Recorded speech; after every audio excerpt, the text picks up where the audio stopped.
بسم اللہ الرحمن الرحیم۔ اسلامک واقعات اور قصے دیکھنے کے لیے چینل کو سبسکرائب کیجیے۔ مکہ مکرمہ میں ایک عورت تھی۔ اس کو اپنے حسن پر بڑا ناز تھا۔ وہ ایک مرتبہ نہانے کے بعد کپڑے بدل کر اپنے بال سنوار رہی تھی۔ آئینے کے سامنے کھڑی تھی اور اپنے آپ پہ فریفتہ تھی کہ میں بہت حور پری ہوں۔ خاوند کو جب دیکھا تو اس کو بڑے ناز و نخرے سے بات کی کہ ہے کوئی مرد ایسا جو مجھے دیکھے اور میری تمنا نہ کرے؟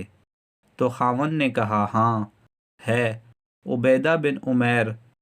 یہ مسجد نبوی میں مدرس اور خطیب تھے۔ تو میاں بیوی کا تعلق عجیب سا ہوتا ہے۔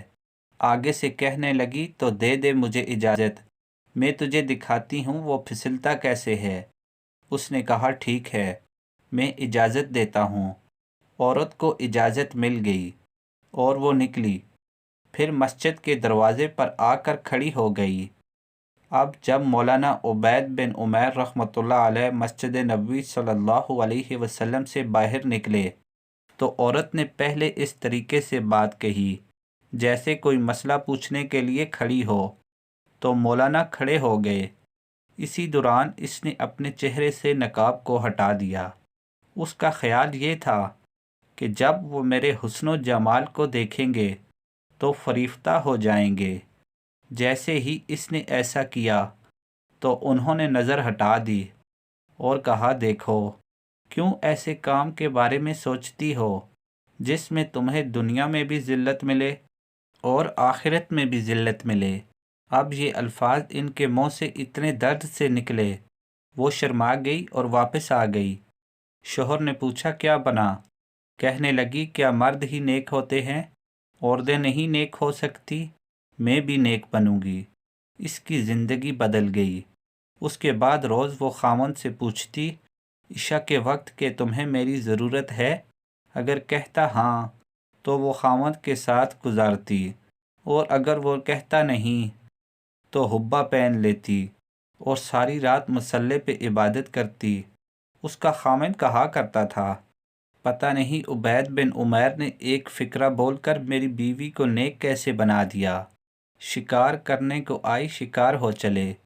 یہ کیفیت ان کی اس لیے تھی کہ پروردگار عالم نے ان کے دلوں میں ایک اثر ڈالا ہوا تھا۔ ایمان کامل ان کے دلوں میں تھا۔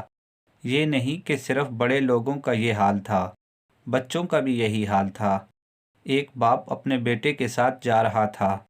اس نے راستے میں آم کا باغ دیکھا جس میں پکے ہوئے آموں سے درخت لدے ہوئے تھے۔ بچے کے باپ کی نیت میں فطور آ گیا۔ اس نے بیٹے کو بولا میں باغ میں آم توڑنے جاتا ہوں، تم یہیں کھڑے رہو، اور اگر کوئی نظر آیا تو مجھے آواز دے دینا۔ اور باپ باغ میں آم چوری کرنے چلا گیا۔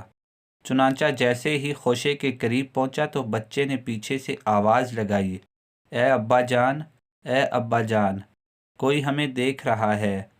وہ گھبرا گیا اور ویسے ہی واپس آ گیا۔ آ کے دیکھا تو گلی میں کوئی بھی نہیں تھا۔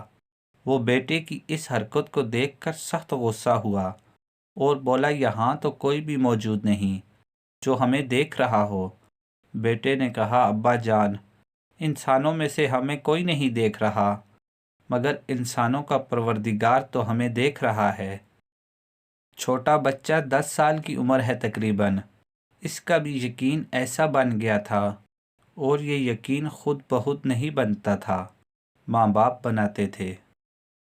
اللہ تعالیٰ سے دعا ہے کہ اللہ تعالیٰ ہمارے دلوں کو اسلام کے نور سے روشن فرمائے، آمین۔